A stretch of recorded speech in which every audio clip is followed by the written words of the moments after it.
लोग class 11th chapter 16 का introduction आज हम लोग समझने वाले हैं। ठीक है, तो आपके चैप्टर का नाम है प्रोबेबिलिटी। प्रोबेबिलिटी, देखिए प्रोबेबिलिटी का मतलब प्रायिकता आपको पता होगा। ठीक है, इसी के बारे में हम लोग इंट्रोडक्शन समझने वाले हैं। देखिए प्रोबेबिलिटी जब आप बनाइएगा तो इसमें तो लगभग 80 से 85% होते हैं जो लॉजिक होते हैं, इसमें लॉजिक से बनते हैं। ठीक है, और इसका कैलकुलेशन बहुत छोटा होता है। ठीक है, ज़्यादा से ज़्यादा आधा पेज, ज़्यादा नहीं लगते। ठीक है, और इसमें 15% अप्रॉक्स में क्या होते हैं, कैलकुलेशन होते हैं। ये आपको पता होना चाहिए। ठीक है, प्रोबेबिलिटी में यानी कि लॉजिक वाले ये क्वेश्चन है, ये लॉजिक पर ही प्रोबेबिलिटी बनेंगे। ठीक है, तो हम सबसे पहले इसमें जानते हैं रैंडम एक्सपेरिमेंट। रैंडम एक्सपेरिमेंट किसको कहते हैं? सिंपल सा है, रैंडम एक्सपेरिमेंट 2 होने चाहिए कम से कम। ठीक है, एक तो है ये कि मोर देन 1 आउटकम्स, एक से अधिक आउटकम्स होने चाहिए। ठीक है, अगर एक रहेगा तब तो हम कह ही देंगे भाई कि ऐसा तो नहीं कि कहीं 16 वाला कॉइन होंगे जो दोनों तरफ एक ही हो, ऐसा तो बिल्कुल नहीं है। ठीक है, तो मोर देन 1 आउटकम्स यानी कि एक से अधिक आउटकम्स होने चाहिए। जैसे कि कॉइन में 2 आउटकम होंगे, एक हेड होते हैं, एक टेल होते हैं। एक डाई में 6 आउटकम होंगे।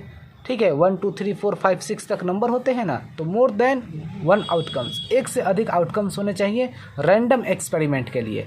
अगर एक रहेगा तो फिर आप ही जीतोगे भाई। ठीक है, समझ में आया आपको? और दूसरा क्या है इसका, we cannot predict outcome in advance. ठीक है, यानी कि हम पहले ही प्रेडिक्ट नहीं कर सकते हैं। ठीक है, we cannot predict outcomes in advance. हम पहले ही, जैसे कोइन उछालने से, कोइन हम क्यों उछालते हैं? क्योंकि हेड आएगा तो मेरा बारी और टेल आया तो उनका बारी। लेकिन हम कोइन को उछालने से पहले हम नहीं कह सकते हैं कि बैटिंग हम ही करेंगे या बॉलिंग हम ही करेंगे। ये बिल्कुल हम नहीं कह सकते जब तक टॉस नहीं होता। ठीक है, तो पहले ही हम प्रेडिक्ट नहीं कर सकते हैं कि मैं जीत गया, बिल्कुल नहीं। जब तक टॉस नहीं होगा, खेलिएगा नहीं, तब तक आप जीत मान ही नहीं सकते। इलेक्शन से पहले कोई भी नेता नहीं कहता कि मैं जीत गया, या फिर पब्लिक नहीं कहती कि हाँ मोदी जी जीत गए या राहुल गांधी जीत गए। ठीक है, या केजरीवाल जी जीत गए, ऐसा कोई भी नहीं कहता। ठीक है, जब तक इलेक्शन ना हो, और इलेक्शन ख़त्म हो जाते हैं, फिर उसके दिन फिक्स होते हैं, फिर उस दिन क्या होते हैं, फिर उस दिन काउंसिल किए जाते हैं, फिर उस दिन वोट को काउंट किए जाते हैं, जब हमें पता चलता है कि हाँ भाई ये जीत गया। ठीक है, पहले ही मोदी जी कोई भी लीडर पहले नहीं अपना जीत मान सकता। ठीक है, और ना ही पब्लिक ऐसा कहेगा कि हाँ आप जीत गए, जब तक सिलेक्शन ना हो, जब तक काउंटिंग ना हो वोटिंग का। ठीक है, तो ये समझ में आ गया। सेकंड, नेक्स्ट समझते हैं गाइस। अब हम लोग आउटकम्स जानते हैं क्या होते हैं। आउटकम्स क्या होते हैं? देखिए, आउटकम्स का मतलब हो गया आपके लिए, जैसे कि एक कॉइन है तो इसमें 2 आउटकम होंगे, हेड होंगे और टेल होंगे। ठीक है, अगर एक कॉइन है, ठीक है, ये कॉइन है, कॉइन का हो गया। ठीक है, कॉइन का आउटकम्स कितने होंगे? 2 होंगे। या फिर एक डाई आप ले लीजिए, डाई का आउटकम क्या होगा? 6 होंगे, 1 2 3 4 5 6। ठीक है, समझ में आ गया। लेकिन एक्सरसाइज 16.1 में जो आप पढ़ने वाले हैं, जिसको हम लोग बोलते हैं क्या, सैंपल स्पेस।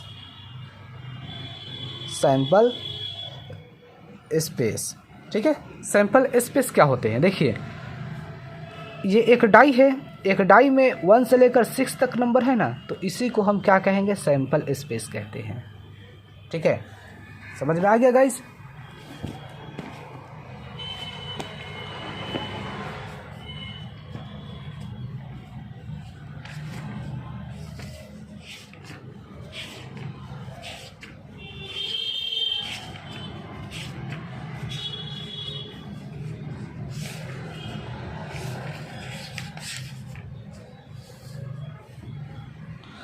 सैंपल स्पेस कहते हैं। सैंपल स्पेस का मतलब क्या होता है? The set of all possible outcomes. All possible outcomes होंगे तो वो सैंपल स्पेस आपके कहलाएंगे। ठीक है, समझ में आया? अब जैसे कि मैंने आपसे कहा कि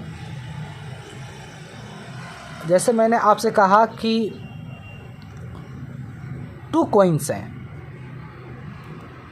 कॉइन्स हैं, तो इसका सैंपल स्पेस बताइए क्या होगा? इसका सैंपल स्पेस क्या होगा?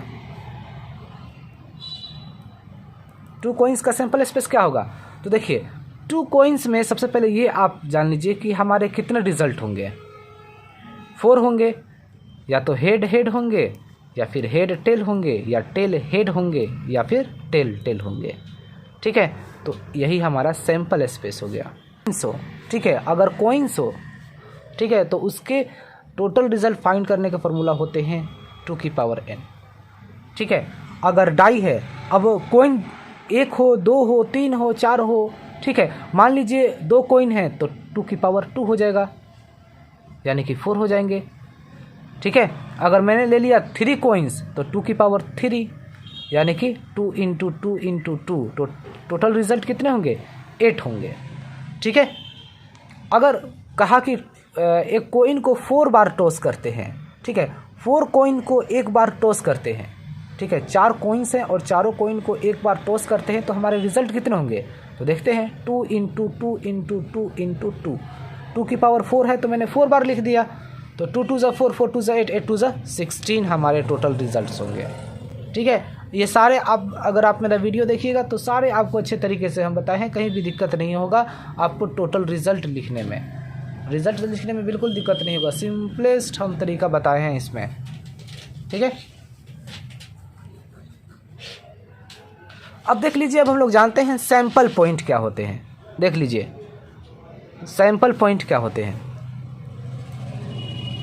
सैंपल पॉइंट, ठीक है, सैंपल पॉइंट का मतलब एक डाई है तो उसमें 6 डिजिट होते हैं ना, 1 2 3 4 5 6 होते हैं डिजिट, यानी कि टोटल नंबर ऑफ आउटकम्स कितने होंगे? 6 होते हैं। तो हमारा सैंपल पॉइंट क्या होगा? देखिए, जब चैप्टर फर्स्ट हम पढ़ते थे तो इसको क्या बोलते थे? एलिमेंट बोलते हैं कि यह एक 1 एलिमेंट, 2 एलिमेंट, 3 4 5 6 एलिमेंट्स हैं ये। ठीक है, लेकिन इसको चैप्टर 16 में हम क्या बोलेंगे? इसी को हम बोलेंगे यह एक सैंपल पॉइंट है। 2 एक मेरा सैंपल पॉइंट है, 3 सैंपल पॉइंट है, 4 सैंपल पॉइंट है, 5 सैंपल पॉइंट है, 6 सैंपल पॉइंट है। ठीक है, एक हमारा एक सैंपल पॉइंट कहलाएगा। तो टोटल सैंपल पॉइंट कितने हैं? 6 हैं, 1 2 3 4 5 6। क्लियर? आपको समझ में आ गया सैंपल पॉइंट? क्लियर? यहाँ तक आपको समझ में आ गया गाइस? क्लियर? कोई दिक्कत नहीं होना चाहिए।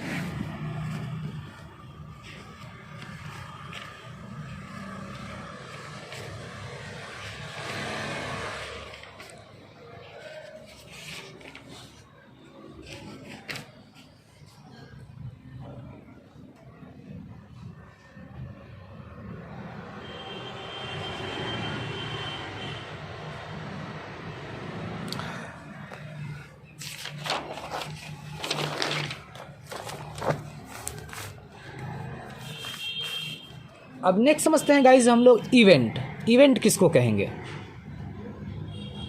इवेंट हम किसको कहेंगे? याद रखिएगा आप, सबसेट ऑफ सैंपल स्पेस। ठीक है, सैंपल स्पेस के जो सबसेट होंगे, यानी कि उसके अंदर जितने भी एलिमेंट्स हैं सारे होंगे, तो हम कहेंगे कि यह इवेंट होगा। बाय द वे इवेंट नहीं होगा। एग्जाम्पल के लिए मैंने ले लिया, मान लीजिए सैंपल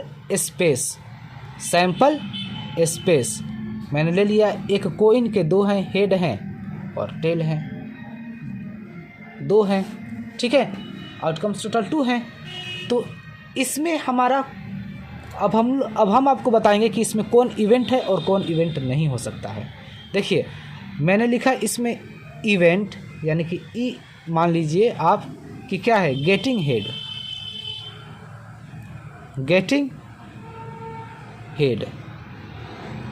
बताइए, हेड आने का प्रोबेबिलिटी क्या होगा?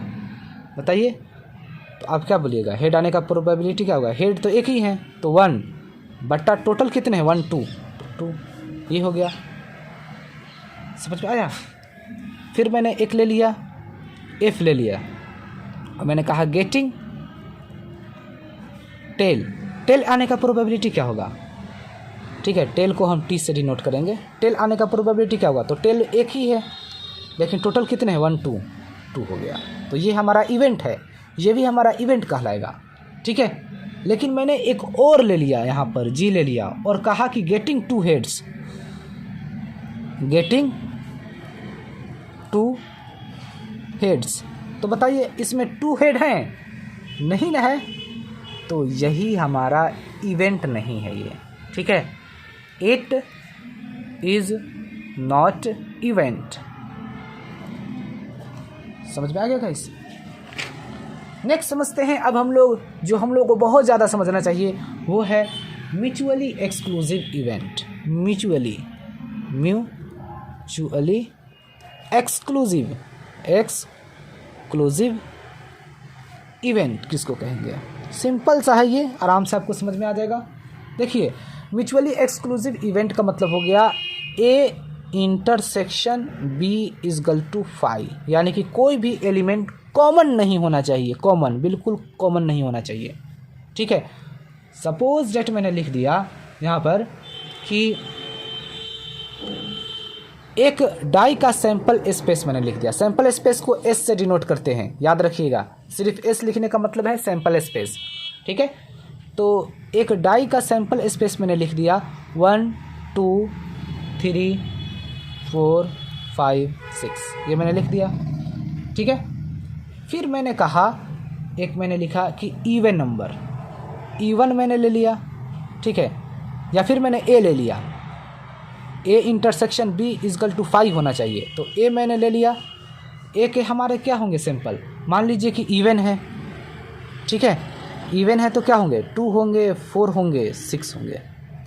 और बी मैंने ले लिया ऑड, तो 1 होंगे, 3 होंगे और 5 होंगे। तो अब बताइए ए इंटरसेक्शन बी क्या होगा, ए इंटरसेक्शन बी, इंटरसेक्शन का मतलब होता है कॉमन, तो ए में और बी में कोई भी कॉमन है, देखिए इसमें 1 है, इसमें नहीं है, 3 है, नहीं है, 5 है, नहीं है, इसमें भी जो है इसमें कुछ भी नहीं है, कॉमन नहीं है, तो क्या होगा 5। जब कॉमन नहीं है तो यह कहेंगे कि यह म्यूचुअली एक्सक्लूसिव हैं, ठीक है, याद रखिएगा। तो हम क्या लिखेंगे, it is mutually exclusive, it is mutually exclusive events, ठीक है। यह म्यूचुअली एक्सक्लूसिव इवेंट है, ठीक है। अगर मान लीजिए कोई कॉमन होता है, मान लीजिए कि मैंने ले लिया यहाँ पर फिर से एक सैंपल स्पेस ले लिया एक कोइन का, तो 1 2 3 4 5 ये मैंने लिख दिया। और ए मैंने एक ले लिया जिसके अंदर एलिमेंट्स हैं, जिसके अंदर सैंपल पॉइंट बोलेंगे, सैंपल पॉइंट है मान लीजिए 1 2 5, ठीक है। और बी में है हमारे क्या है, और बी में है मेरे 2, ठीक है। तो अब बताइए क्या म्यूचुअली एक्सक्लूसिव है, मैंने एक ही लिया, म्यूचुअली एक्सक्लूसिव हैं, तो ये नहीं है क्योंकि 2 इसमें भी है और इसमें भी है, तो यह ठीक है। लिखेंगे यहाँ पर ए इंटरसेक्शन बी नॉट 5 नहीं है, तो हम लिख सकते हैं क्या, जब ये 5 जब है ही नहीं, कॉमन है ही नहीं इसमें, 5 है ही नहीं, यानी कि कॉमन इसमें है, देख लीजिए 2 कॉमन है, ठीक है, ये करली ब्रैकेट है, तो कॉमन है, तो हम क्या बोलेंगे कि it is not mutually exclusive. अगर डाई रहेगा गाइज, डाई रहेगा तो 6 की पावर n होंगे, ठीक है। अगर डाई को 2 बार थ्रो किया जाए तो 6 की पावर 2 यानी कि 6 × 6 यानी कि 36 हमारे टोटल रिजल्ट्स होंगे, ठीक है। अगर इसी डाई को 3 बार थ्रो किया जाए, ठीक है, एक साथ 3 हम डाई ले लिए और 3 और इसको एक बार थ्रो कर दिए, या तीनों को अलग अलग बार हम थ्रो किए, तो इसके जो रिज़ल्ट होंगे 3 बार थ्रो करने का, या तो एक साथ कीजिए या अलग अलग कीजिए, तो इसके जो रिज़ल्ट होंगे 6 × 6 × 6 यानी कि 216 होंगे, ठीक है। तो ये पता होना चाहिए। और हम चलिए अब आपको बता दें कि अगर 36 रिज़ल्ट होंगे तो कैसे हम लिखेंगे। एक डाई को हम, ठीक है, 2 बार थ्रो किए, ठीक है, तो एक डाई में यानी कि 2 डाई को अगर हम थ्रो किए हैं तो 6 की पावर 2 हो जाएंगे। ठीक है, एक साथ थ्रो किए या अलग अलग थ्रो किए तो 6 की पावर 2 होंगे, क्योंकि डाई में 6 डिजिट होते हैं ना, 1 2 3 4 5 6 तक होते हैं, तो ये 6 हो गए। लेकिन 2 बार थ्रो किए तो 2 लिख दिए, तो 36 रिजल्ट हम कैसे लिखेंगे? ये तो मैंने लिख दिया 36। तो कैसे लिखते हैं हम?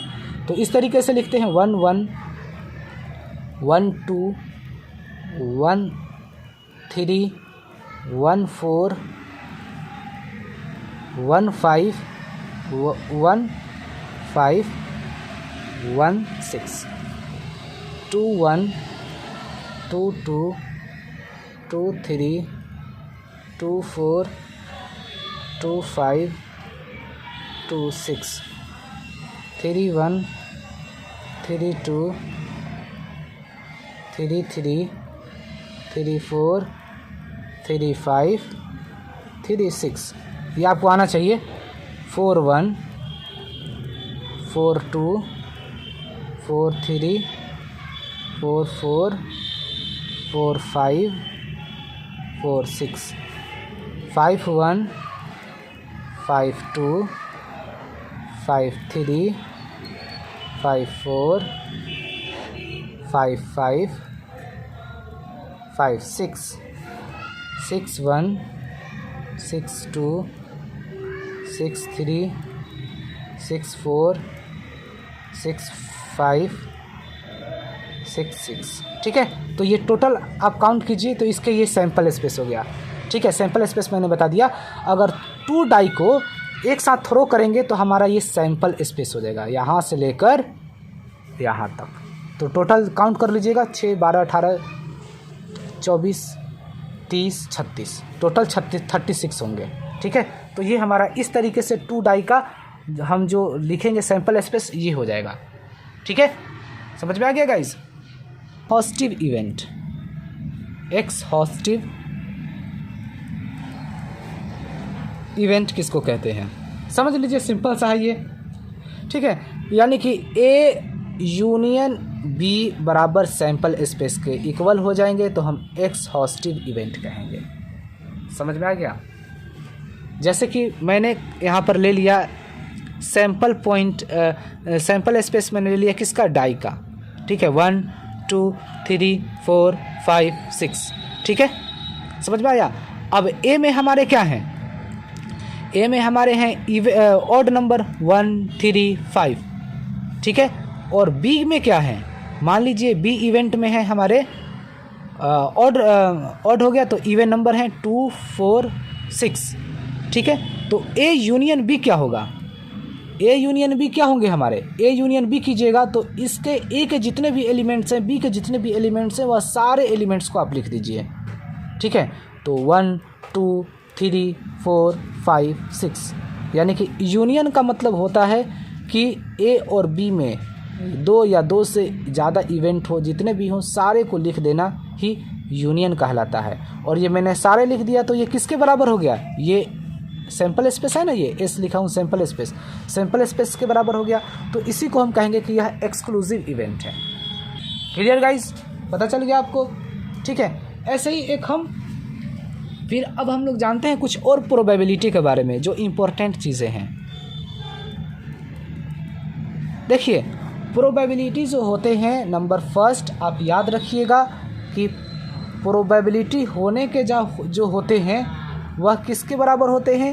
1 के बराबर या 1 से छोटा, 0 के बराबर या 0 से बड़ा होते हैं। ठीक है, ये आप चीज़ें याद रखिएगा।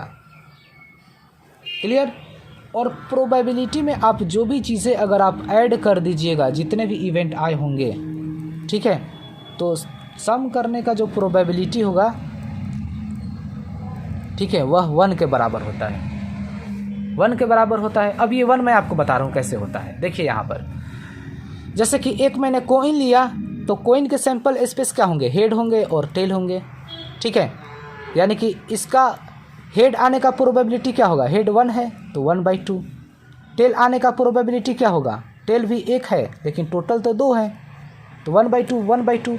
अब आप प्रोबेबिलिटी H यानी कि H होने का प्रोबेबिलिटी और प्रोबेबिलिटी ऑफ T होने का, दोनों को सम कीजिएगा तो 1 के बराबर आ जाएगा।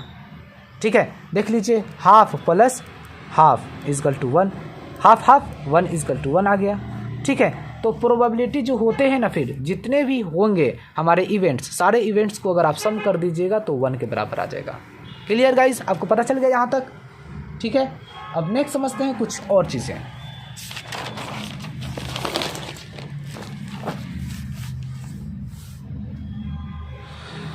अब कुछ और चीज़ें अब आप जान लीजिए कि इम्पॉसिबल, यहाँ पर इम्पॉसिबल, ठीक है, इम्पॉसिबल डबल एस आएगा। ठीक है, इम्पॉसिबल इवेंट की प्रोबेबिलिटी क्या होगा? तो 0, याद रखिएगा, या फिर श्योर बोलते हैं या फिर सर्टेन भी बोलते हैं हम लोग। इवेंट की प्रोबेबिलिटी क्या होगा? 1 होगा। ठीक है, इम्पॉसिबल इवेंट की प्रोबेबिलिटी 0, श्योर या फिर सर्टेन इवेंट की प्रोबेबिलिटी 1 होगा। ठीक है, अब हम लोग जानते हैं कुछ कॉम्प्लीमेंट इवेंट जो आपको बहुत ही ज़्यादा पढ़ना होगा।